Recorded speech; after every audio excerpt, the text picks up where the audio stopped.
From SW19 to SW7, a racket of a very different kind, a glorious musical one. It's the BBC Proms.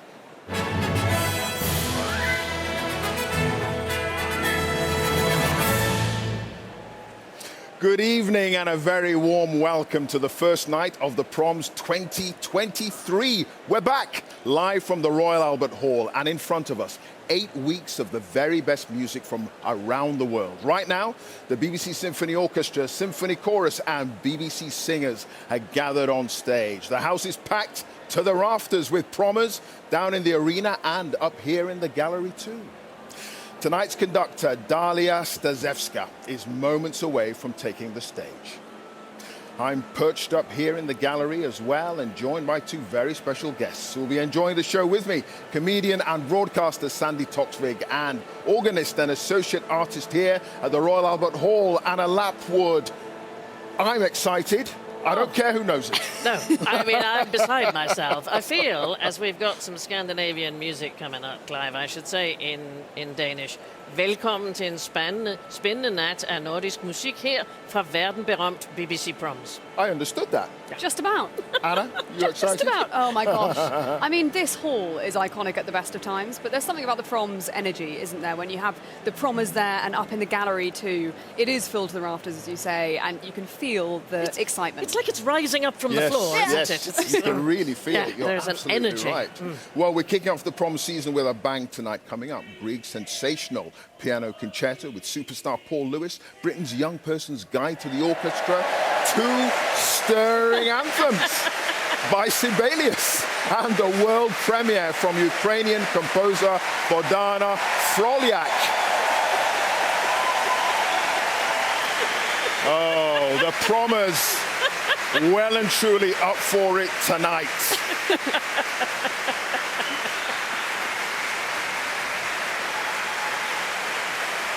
Oh, what a wonderful sound. Oh, there we go. Isn't that great?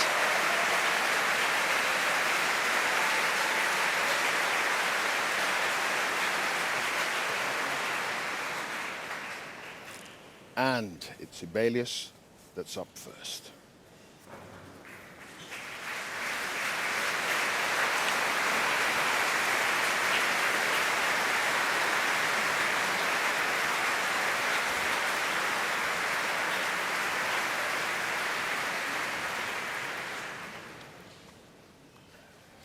And we're diving straight in with Finlandia, one of his most famous and celebrated works. The audience there waiting for the conductress, Dalia Stasevska, the principal guest conductor of the BBC Symphony Orchestra. She takes the podium there, here at the Royal Albert Hall, to kick off the BBC Proms 2023.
My word, what a wonderful way to kick off the return of the BBC Proms. Dalia Stasevska, leading the BBC Symphony Orchestra, chorus and BBC singers in Sibelius's Finlandia, and taking a well-deserved bow for opening our 2023 Prom season.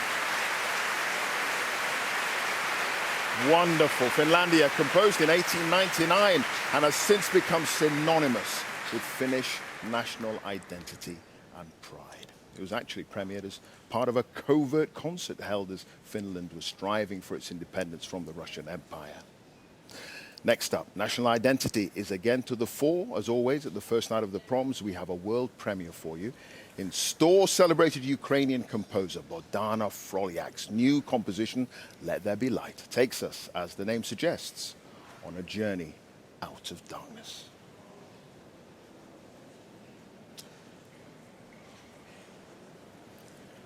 Bohdana has recently said, all the music I write these days is about Ukraine, about its beauty, its uniqueness, and about light, which has to defeat darkness.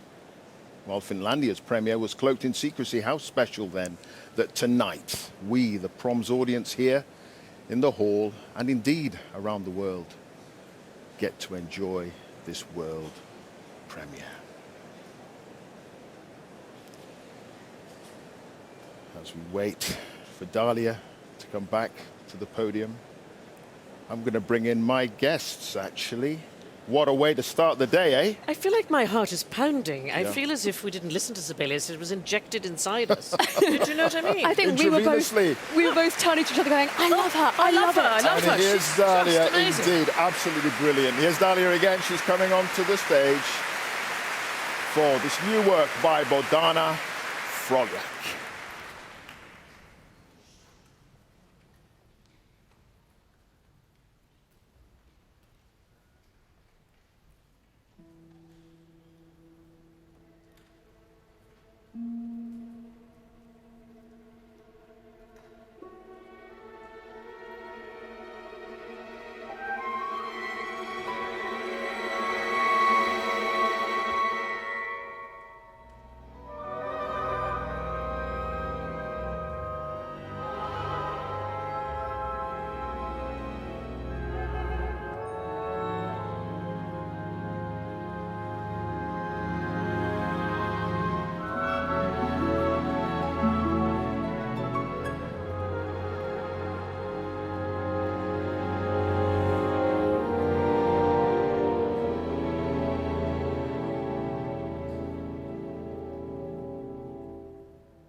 Rapturous applause breaking that eerie silence.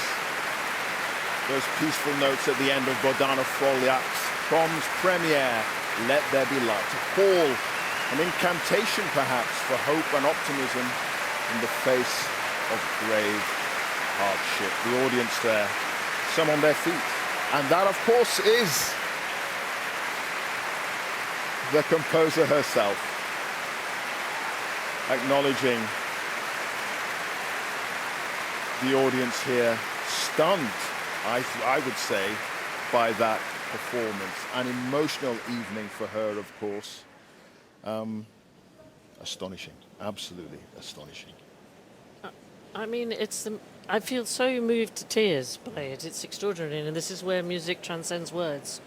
And I think the wonderful thing, we've just passed the 500th day of the war in Ukraine, and it's hard sometimes to express any feelings about it, but what I realized, it reminded me of the tremendous beauty of Ukraine. This is a place with incredible UNESCO heritage sites. It's got lush forested hills, it's got a fabulous culture, all those great rivers that flow down to the Black Sea, and I think you had a sense of that. And of course the notion of Let There Be Light comes from the Christian creation story, and it's a promise that something will come after the darkness, something good.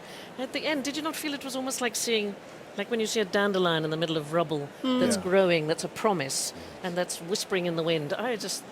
It felt like all the strings were holding their breath as they were holding that top note. And because she's such a genius writer when it comes to textures, she kind of hid that high string writing. So we almost didn't realize it was there. And then when everything else dropped away, we were just left suspended. Exactly, left hanging almost. Well, for our next piece, we're hopping over the border from Finland to Norway. Edvard Grieg wrote his first and only piano concerto in 1868 at just 25 years of age.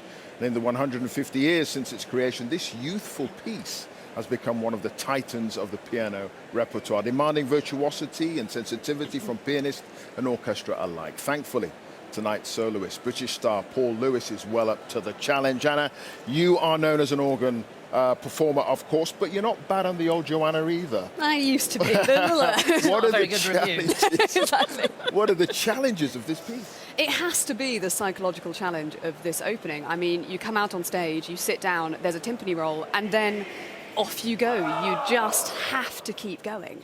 And so they have to make this choice. Are we going to go for a kind of grand, slightly safer opening, or are we going to just throw ourselves into it with virtuosity, risk perhaps a fluff, but perhaps a more exciting result? It's an interesting decision, but I having heard Paul in rehearsal, I'm very excited to hear Indeed, what we it's just gonna had the be. heave-ho there as well, Yeah. for viewers who are wondering what was going on there. They just put the piano on the stage.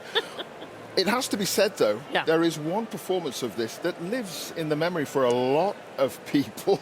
I mean, it's where the comedians triumph, I'm afraid. It's Morecambe and Wise with the great conductor Andre Previn. This is 52 years old, this sketch. Yeah. It is 12 minutes long. It has absolutely stood the test of time. Oh, we're going to have a look at it, aren't we? All right, ladies and gentlemen, Grieg's Piano Concerto, soloist Eric Morecambe, conductor Mr. Andrew Preview.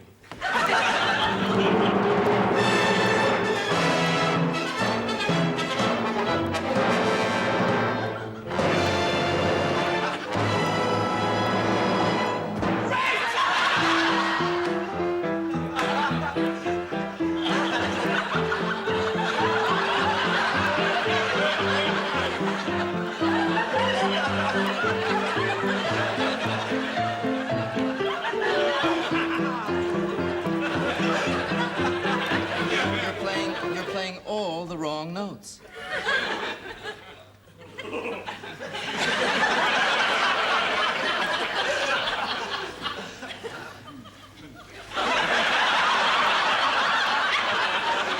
I'm playing all the right notes, but not necessarily in the right order.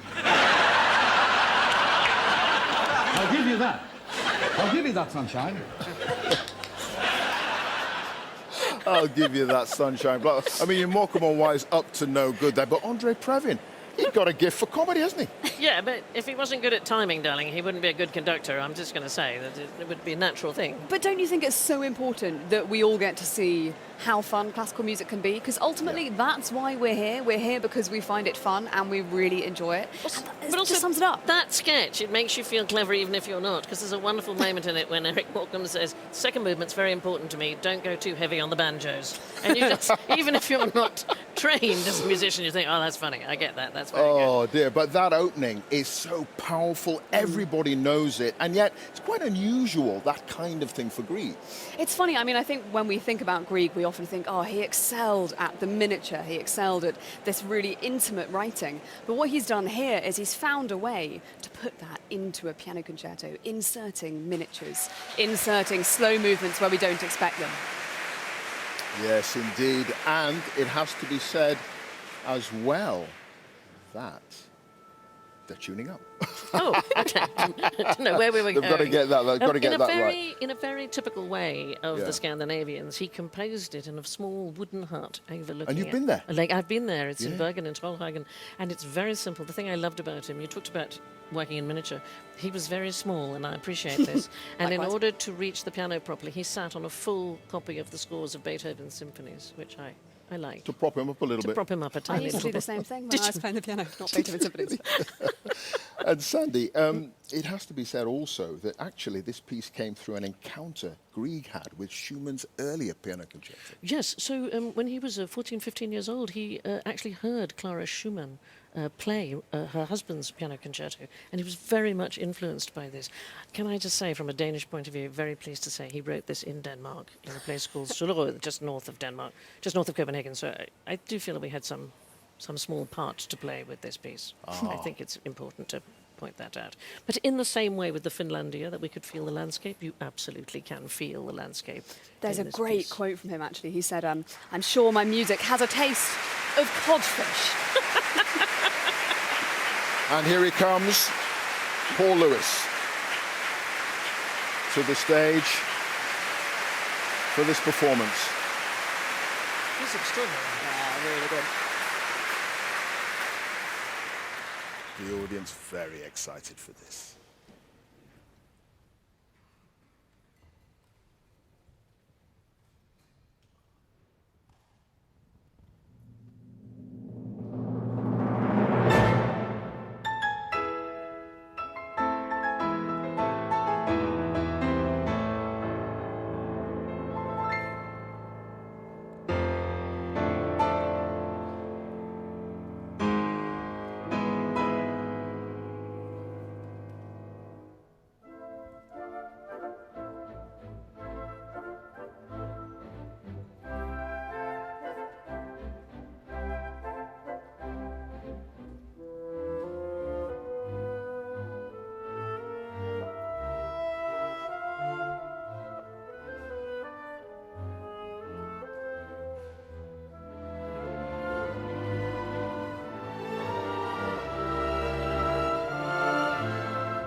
Paul and Dalia embracing at the end there, and congratulations from the leader of the BBC Symphony Orchestra. Listen to that applause. Absolutely wonderful. And never mind Morecambe and Wise, I think he played the notes in the right order. Muscular end there to a vibrant performance of Grieg's Piano Concerto in A minor. Oh, Sandy, what do you make of that? I think we're going to run out of ways to say wow. I think is what's going to happen. I feel slightly unwell. I mean, he's certainly, those piano lessons as a boy were definitely worth it. They were totally worth it. But you know, he didn't actually start on piano. He started on cello because it was the only instrument that his school would teach him. And he came to the piano later. Isn't that mad? Oh my word. And the emotion that she brings, Dalia, it's worth watching just her on her own sometimes. It's so astonishing. But he makes it so look effortless. Yeah. I mean, it's such a powerful piece. Yeah. There's not a beat of sweat on it. He's not bouncing up and down like some pianists can, performers can. Effortless. All beautiful. the right notes in the right order. There you go. There But you also, go. you said muscularity, and I think one of the big challenges of this piece is balancing that muscularity with the beauty of line, and he did that so elegantly. I mean, the moment the piano came in the second movement, Sandy and I basically grasped each other and thought, this is it, we're going to die with happiness. Oh, when the great composer-pianist Franz Liszt first played through Grieg's concerto, he cried out, "Splendid! That's the real thing." He also said it was like an intoxicating liqueur, and it is. It is like that. A little bit of Glühwein. I know, exactly. He's been knocking it down. Absolutely wonderful. Absolutely wonderful. Well, that winds up the first half of our first night, but don't go away. There's a lot more to come as Paul Lewis and the BBC Symphony Orchestra take on more applause. It's the interval coming up in a second, but Paul Lewis there, he so deserves the rapturous applause there from the Prommers here on the first night of the season for 2023. Absolutely glorious. Right. Catch I my need breath. that glühwein. Catch my breath. The Prommers are off to get their ice creams, and who knows, maybe a bit of glühwein too. That sounds good. You never know. But we're going to look forward now for the next 2 months. We'll be bringing you standout concerts on BBC One, 2, 4, and iPlayer. And if that's not enough, you can also listen to every single concert live on BBC Radio 3 and BBC Sounds. More than 3,000 performers will be pouring into London from the four corners of the UK and across the globe to bring us world-class musical performances, including, of course, all 8 BBC ensembles. I do love you, Clive. I do not know how you keep on top of all of it. Yeah, well, I've been doing a bit of swatting, I have to admit.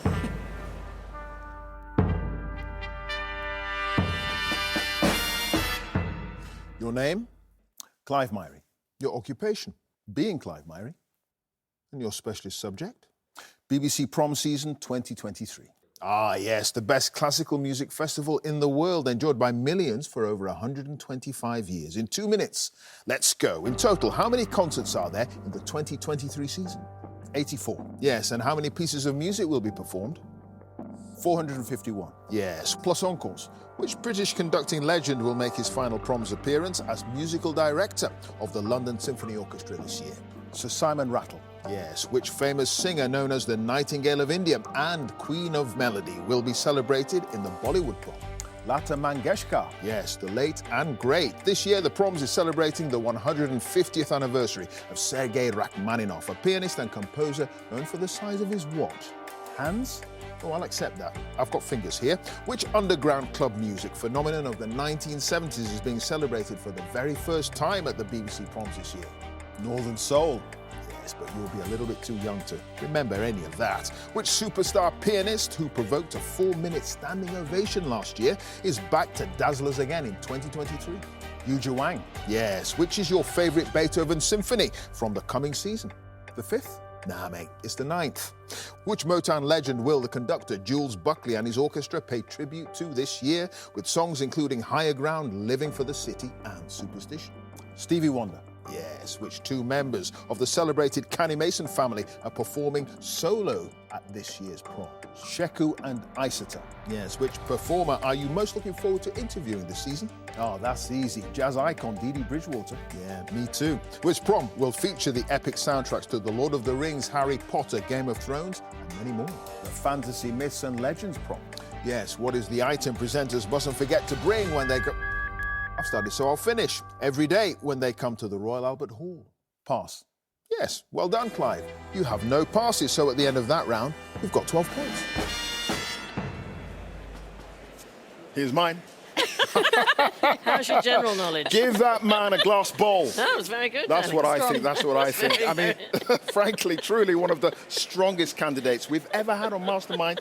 He's a genius, no question. But there's only one Clive Myrie, as they would say, on the football terraces. Really, though, it has to be said, the take-home message here is that the breadth of this year's Prom season is just phenomenal. We've got 8 weeks of concerts coming up with classical, of course, electronic, jazz, film, Northern Soul, Motown, Bollywood, and so much more. The National Youth Orchestra will be making its annual outing. Chineke Orchestra is back, along with John Wilson's Sinfonia of London and Jules Buckley's orchestra from overseas. There's the German Chamber Orchestra, Bremen, the Budapest Festival Orchestra, and the National Youth Jazz Orchestra of the USA. And our roster of soloists this year is a who's who of the most exciting performing talent from around the world. We've got Nikki Spence, Masabane, Cecilia Rangwanasha, Sheku Canny Mason. We've got Pekka Kuusisto, Lisa Davidson, Dee Bridgewater, Andrew Schiff. I mean, I could go on, but I'm going to stop because I'm running out of breath. Anna, what are you looking forward to? It has to be the NYO Prom. I mean, I was Yeah. in the National Youth Orchestra. I remember the excitement of sitting on that stage for the first time with your friends who you just spent 2 weeks with and pouring your heart and soul into the music. And something very special happens in those concerts. It's going to be a really fantastic night. Oh, Sandy, come on. What are you Well, looking I mean, you forward already to? mentioned Dee Bridgewater and the Bollywood night, but I'm going to jump all the way through to the last night of the Proms, and it's a personal reason. It's being conducted by my very good friend of many, many years, Maren Alsop, and it's an excuse for me to give her a cuddle. So is that okay? I think it's Is that allowed. okay? You're allowed. You're Oh, allowed fine, there. okay. Yes, because of course Marion Alsop will be on the last night, as you say, and she'll be with Dalia Stasevska captaining our ship tonight. So 2 women, beginning and the end. 2023. That's a big, big thing, isn't it? And it's about time, frankly. I mean, it is about time. There's a wonderful quote, Nadia Boulanger. She was the first woman to conduct the Boston Symphony Orchestra in 1939, and they asked her what it felt like, and she said, well, I've been a woman for 50 years. I've got over the initial astonishment, so maybe we can move along. How important is it to get more and more women into the very highest levels of conducting and being leaders of orchestras? I think the important thing is visibility, right? I mean, we were both turning to each other and saying, what an amazing role model Dalia is, to see someone with that strength, but also the emotional vulnerability. I want to be her when I grow up. I said exactly the same thing. And I think for young girls to be able to watch that and think, I could do that too, is so powerful. But I think also we are all hoping for this day when we no longer have to have this conversation, Yes, right? and diversity of all kinds. It isn't just about the women, it's diversity of every kind, because the wonderful thing about classical music, it speaks to us all. Yeah. You don't need to have any particular skills. Indeed, indeed. Well, over the last 10 years, Dalia has taken the international world by storm. And it has to be said that she's been delighting audiences and orchestras alike with her dynamic and passionate style of conducting and becoming one of the most important voices in the classical music world along the way. Well, earlier, Sandy managed to grab a few minutes with her in between rehearsals. Is it fair to say that Sibelius is he's like the Shakespeare of Finland? Is that fair? Certainly. He's a very important figure to Finland, and also a very important figure for me, because I feel maybe the closest connection and longest relationship with any music that I've had in my life, it is with Sibelius. So you were born in Ukraine but brought up in Finland? Yes. I imagine, I was born in Copenhagen and then brought up around the world. Your heart stays somehow where you were born. Is that true for you? Yeah, I always said that I'm a Finn, but with Ukrainian heart. And in fact, have you not? You've been... Yes. One of my brothers is living actually in Ukraine. He moved just a few months before the war started. Your brother is a musician, is that? He is a musician. My brother was one of the first ones who went to Bucha, actually. And he went there with a cello. And he was the first one to play in the destroyed concert hall. Wow. And he played Bach there. And he said to me something extremely moving, that they try to destroy us, but as long as we come here and we play music, we are the first green grass that comes out of the ruins. We kind of, without words, can collect around art and just be silent and feel it all together. Yeah, so it steps in where words are no good. Absolutely, absolutely. Well, tell me about the piece that you commissioned. So it was really important for me from the start that I wanted to commission together a piece by Ukrainian composer. The piece is Let There Be Light. I feel that it's very personal piece through what she's living and what Ukrainians are living. Though Ukrainians are in such a horrible situation, they are so powerful inside, and they believe that there will be light. But you see, even with all of the darkness around it, I see your face light up. Yeah. I see your face. So when you step out onto the podium, you're a very energetic conductor. Are you able to channel some hope and joy as you are conducting this piece? Always. Always? Always. I'm just very joyful when I when I conduct. You become it. So I kind of don't try to even control myself, and I hope that that joy then shines also to everybody else. Honestly, Dalia, I'm 65 and I've come to the conclusion that thinking is overrated. Just you do the thing. Yes.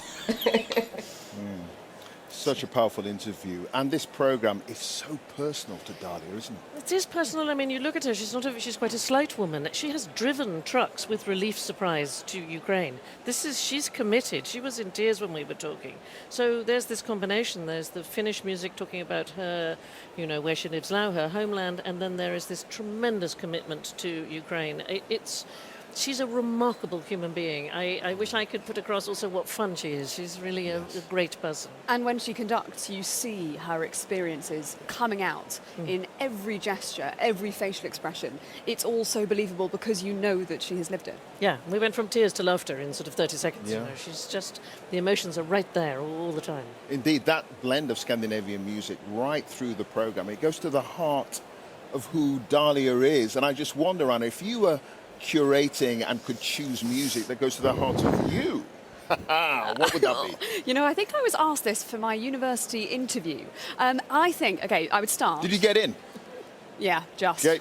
skin of the teeth, skin of the teeth. I think I would start with Benjamin Britten. I adore his music. My dad kind of instilled this love of Britten really, really early on. So Yeah. his 40 interludes, I think that is such kind of cinematic music, right? So why not put that there and maybe draw in some people who are coming from the film music world to engage with classical. Then a new commission. I adore commissioning new music. I think a young female composer to write an organ concerto would be really cool. And then lastly, Constant Lambert's The Rio Grande, a bit of a rogue choice. Yeah. It's basically a party in a piece of music, but I love it because I played it when I was at school as my leaving concerto. And as I was playing away, the brass players, we realised they were in the pub. And so they walked on halfway through going, oh, seeing the audience. And we had to kind of fill in a little bit until they'd sat down. Party in a glass. Sandy, what about you? I'm gonna Curating your life. I'm going to go all feminist on you. I'm Okay. going to have Fanny Mendelssohn's Easter Sonata. This is an astonishing piece of music. It was played in 2017 as hers for the very first time, 189 years after she wrote it, because so much of her music was attributed to her brother, Felix. Clara Schumann's Three Romances for Violin and Piano, I think, just an incredible person. She is the reason why a lot of the concerts that we go to are the shape they are. And after the age of 36, she didn't write any more music because she had 8 children and a troublesome husband. So not her. And then I think the person who is the gateway drug to classical music, and that's Florence Price, the very first African-American woman to have a symphony played, 1933. Right. And I would choose her symphony in E minor, which, if you don't like classical music, this is going to be the one that gets you going. Breathtaking. For me, it would be James Brown Yeah. and Baroque opera. I mean, Rameau and James Brown. Now, you didn't think you'd get those two in the same sentence, did you? I can see it working. yeah, I Works think for me. it's two halves of the same concert. Well, before long, we'll be treated to the second half of tonight's concert. Coming up is a fantastic piece by Benjamin Britten called The Young Person's Guide to the Orchestra.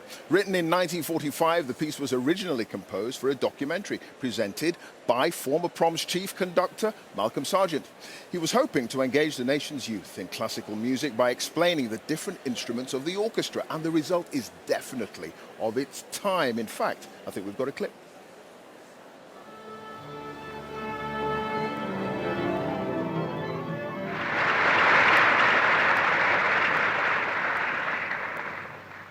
The sounds in an orchestra are produced in 3 different ways by the musicians either blowing, scraping, or banging.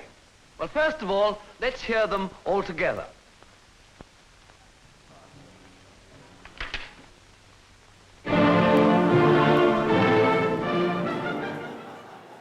Oh, I love that. I first heard that at school.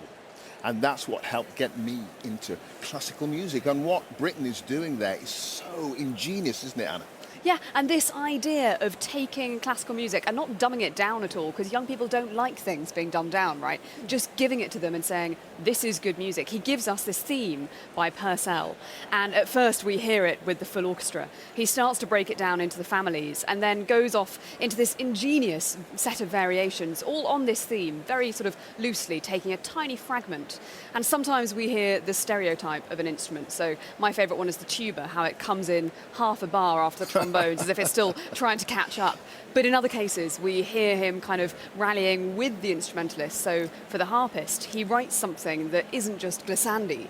It's actually showing how powerful and visceral the harp can be at the same time. It's an amazing piece of writing. But it had a really serious purpose, because this documentary, you're talking about 1945, it's just post-war, and very sadly there was a loss of many music teachers during the war. There weren't enough for the schools. This was sent out with leaflets to teach the children about the members of the orchestra, and it had a very, very important purpose, which I love, which is that they wanted to culturally rebuild the country, and they also, Britain in particular, believed in the power of music for good for children. And to be honest, I think it's good for everybody. I don't think it's the young person's guide to the orchestra. I think it's the person's guide to the orchestra. No I question. absolutely love it. Yeah, and Anna, this idea as well that Benjamin Britten is trying to sort of follow in that long tradition of British composers and create something uniquely British in style and tone. Completely. I mean, the theme and variations, I guess, could be seen as quite a British thing. Taking the Purcell theme, that's quite a British. It's like holding hands with another British composer along the way.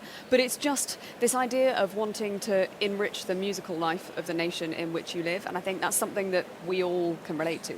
Also, let's not forget, darling, that musicians needed to earn a living, and he was commissioned to write it. I'm just going to put it out there that it's important to know. Yeah. The same with Finlandia, which Sibelius wrote in order to raise money for his orchestra. So there's also a serious purpose for the musician himself. Yes, indeed. And just getting children interested in classical music. I mean, music is not a big part of the curriculum in a lot of schools. This was one way of getting them involved. You know, my favourite thing about this concert here today is I look at that orchestra and I recognise so many players from being in the National Children's Orchestra and being in the National Youth Orchestra.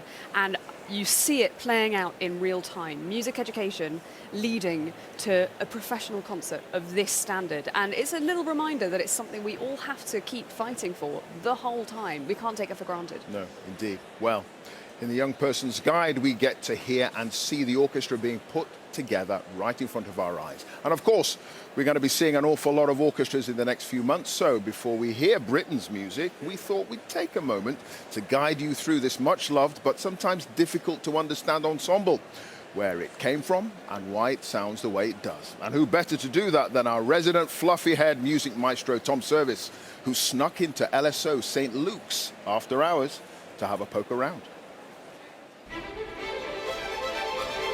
The orchestra, the symbol of classical music.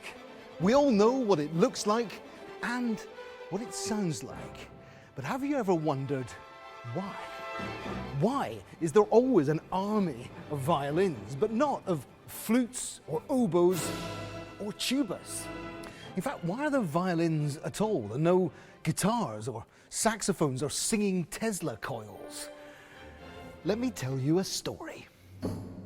It's 1626, and Louis XIII of France and his courtiers are dancing to the sweet serenades of the 24 violins of the king. It's the first time that violins have been heard together in this way, and the effect is intoxicating. And along comes a plucky young man named Jean-Baptiste Lully, who starts combining the stately violins with the woodwinds and the brass, more usually associated with hunting and war. And just like that, what we might call the modern orchestra was born. Not long after, Lully accidentally impaled his foot with his conducting staff, got gangrene, and died. But his legacy lived on. Aristocrats from all over Europe came to Louis's court and nicked the idea of this voluptuously sensual sonic ensemble, and the orchestra spread across the continent like wildfire. Over the next 100 years, composers like Haydn and Mozart led the pack in nurturing how the orchestra should sound, giving the woodwinds a life of their own and the orchestra new dimensions of operatic feeling.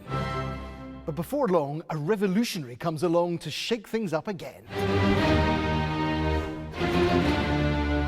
Beethoven needed 4 horns, trombones, contrabassoon, piccolos, and cymbals, all to express his mammoth emotional range. The orchestra is an ever-growing empathy machine, headed for the first time by what we recognize as a modern conductor. From there, the orchestra grew and grew, as romantic composers jostled to outdo one another, spurred on by the innovations of the Industrial Revolution. Tchaikovsky, Mahler, Verdi, all playing with their orchestral sound factories. Harps arrive, bringing new colours. Valved instruments transform the sound of the brass, and the percussion section explodes. before you know it, Havok O'Brien's writing his Gothic symphony for 2,000 musicians. Unsurprisingly, it's rarely performed. What is surprising, though, is that the orchestra we see up there on stage at the Royal Albert Hall, scraping, blowing and banging their way through every prom, isn't so very different from the way the orchestra looked 100 years ago. I think, though, that evolution is on the horizon once again. The story of the orchestra has always been about technology and creativity enmeshed.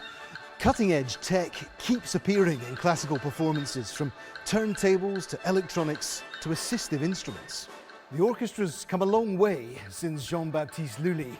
Well, maybe in 300 years' time, a totally new ensemble will emerge with a sound world we can't even imagine.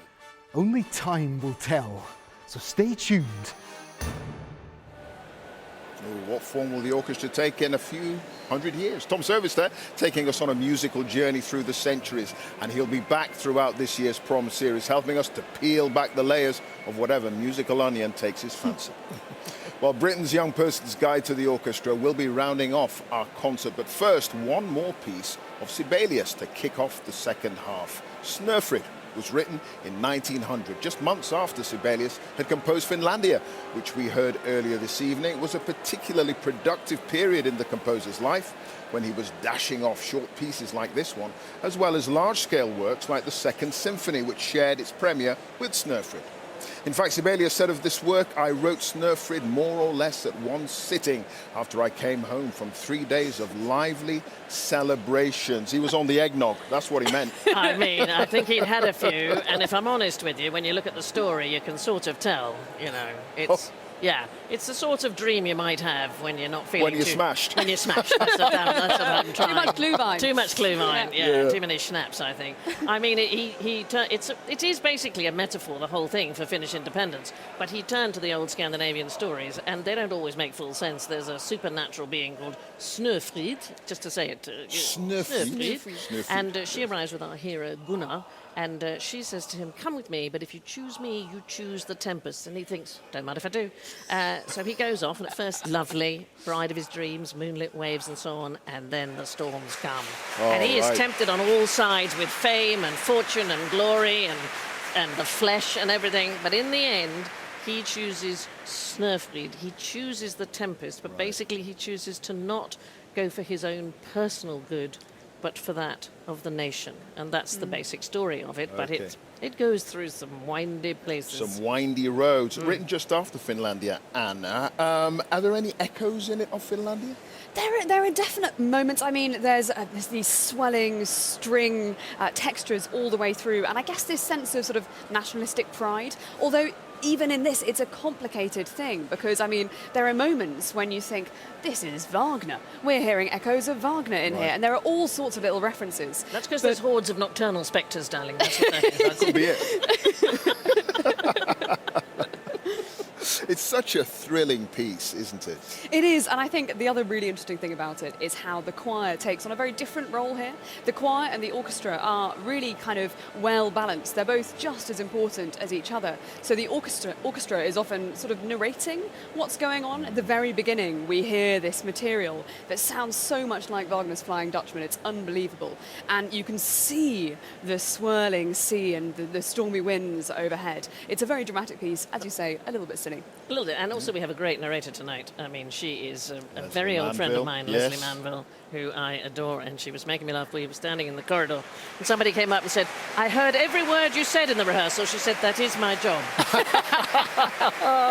Oh dear, and there is Leslie now, walking to the stage with Dalia Stasevska. As she heads to the podium. Leslie there. She got the gold lame memo. I was She's going to got say, a gold great lame sequence. on, yes. To lead the BBC Symphony Orchestra, Sibelius's Snöfrid.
Better to battle, poor but with honor, than doze like the dragon hoarding his riches.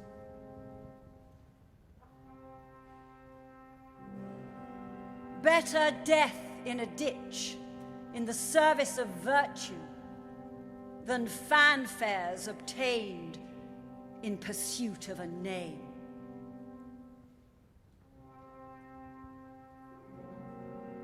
Better than peace is danger's caress.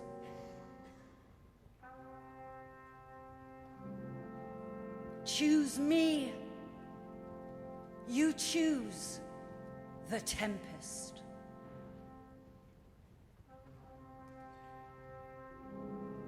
Heed the harsh runes of the hero's calling.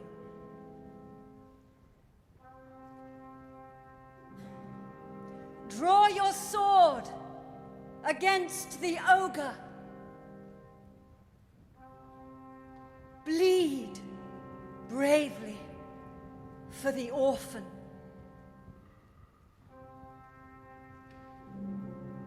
Forget gladness, forego regret. Wage the unwinnable war and die a nameless death.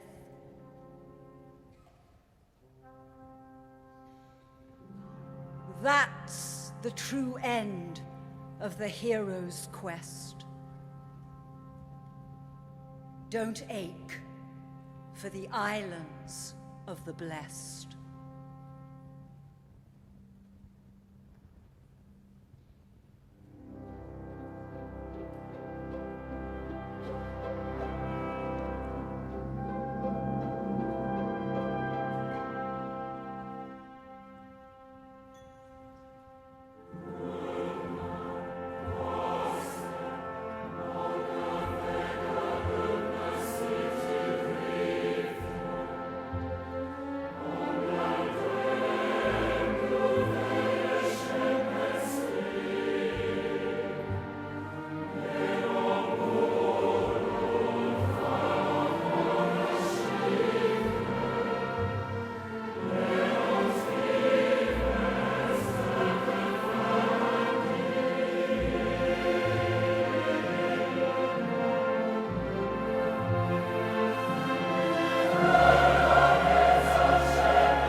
Truly spellbinding, just wonderful playing and singing there too. What a treat to hear such an infrequently performed piece of Sibelius there from the BBC Symphony Orchestra and BBC Symphony Chorus. And they get to their feet, and the chorus behind them as well.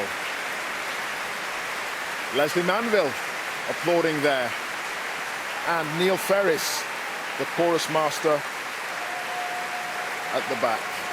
There you go, there he is. A big thank you to all concerned. What a wonderful performance that was. Dalia has described that final 3 minutes of the piece as one of the most beautiful and stirring of Sibelius's entire output. My word, what a wonderful first night it's been so far. Leslie Manville there, Neil Ferris and Dalia. Brilliant. Sandy, were you transported back to the land of, I don't know, trolls and magic? Well, it's really important in Nordic culture to understand these are not children's stories. These are stories which seem very real to us, and you're brought up with it. It's part of your psyche. So the folk tales and sagas, I think they want to hear it again. Do you think they want to hear it again? Yeah, perhaps. The folk tales and sagas are really important. They're an important part of the nation. I think just while there is a disruption, we should say how wonderful it was to see the BBC singers on that stage as well. We heard a cheer for them at the beginning, and to have them back was just brilliant. And Leslie Manville, I heard every word, so she was right. I would hear every word. I mean, Anna, it's cinematic actually in feel, wasn't it, that piece? It is very cinematic, and I often think that Sibelius generally feels so much like film music. So again, what a great choice for the first night of the Proms, so that perhaps someone tuning in who hasn't listened to as much classical music before, but has seen Harry Potter, has seen Lord of the Rings, might find a way in. I would also say that anyone who loved that should listen to the version with the narration in the original language, because then it feels exactly like something Arwen would be saying in Lord of the Rings. It feels like it brings out the child in us, which I just think is so wonderful. And actually there's a really interesting connection there, because Grieg was friends with Hans Christian Andersen, so there's a whole thing about fairy tales and these composers, that it wasn't just something that they had laid aside of childish toys. It was something that was part of their life, which I love that. We all did. And now, on to our final piece of the night, Britain's Young Person's Guide to the Orchestra, with all those lovely variations. Now, Anna, I've got to ask you, you are a multi-instrumentalist, so which of the variations is the one that grabs you? Well, okay, can I say two? Am I allowed to, maybe? Yeah, all right, go on then. Okay, the clarinets, just because I find it extraordinary how they manage to play so many notes over such a huge range of the instrument and make it sound so effortless. But I am a harpist, or at least I was a harpist before I switched to organ, and so every time I hear that harp variation, I just get a little kind of butterfly inside. It's the piece we all had to play for various auditions, and I always feel for the harpist and go on, you can do it. Sandy, what I about love you? to say the sentence, I was a harpist before I switched to the organ. I know. I literally would love to be As able you to. do. Yeah, all I can play is the fool. That's it. That's my lot. Or the recorder. Either way, well, the triangle. I love the bassoon. Maybe because I've got a very deep voice, and it seems such a slightly ridiculous instrument, doesn't it? It's that kind of... that would be the one for me. Maybe, will you teach me the bassoon? I will do my best. Yes. And the key, of course, was to get young people interested in classical music and hearing the different kinds of sounds that could be created by the different instruments of an orchestra. And you know, so my favourite thing about Britain, it's a very personal thing, but my dad actually played for Britain as a youngster. Wow. So this whole getting young people into classical music, Britain put his hand on my dad's shoulder when they were playing Noah's Flood side by side with professionals. Really? And said, well done.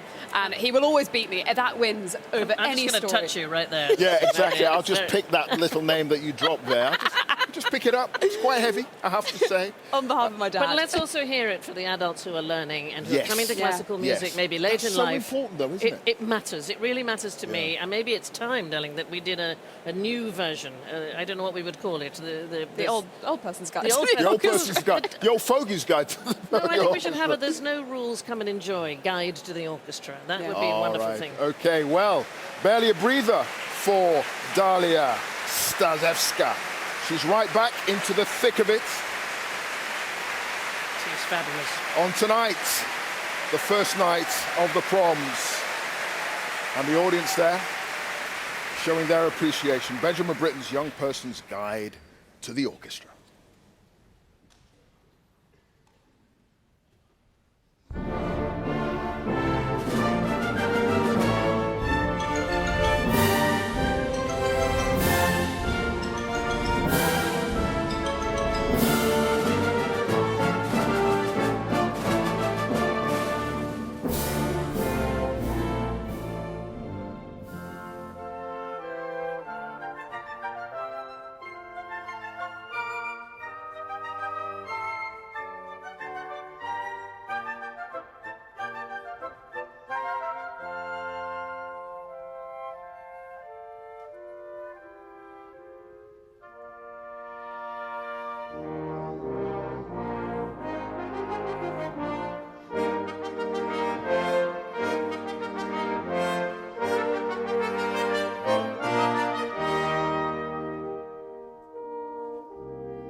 there you have it.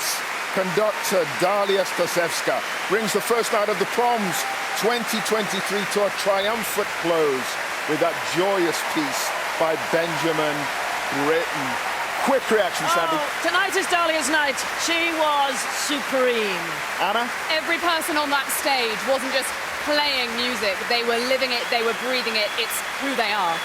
Yeah, Britten really captures what music can bring to us all, which is why kids and adults love it so much. Every performer, whether it's their debut or they've been playing the Prom stage for decades, love this moment. And with that, the BBC Proms are off. You can join Katie Derham at 8 p.m. on Sunday night over on BBC 4 for the first of the season's overseas orchestras. The German Chamber Orchestra Bremen bringing us Beethoven's First Symphony and Vivaldi's beloved Four Seasons.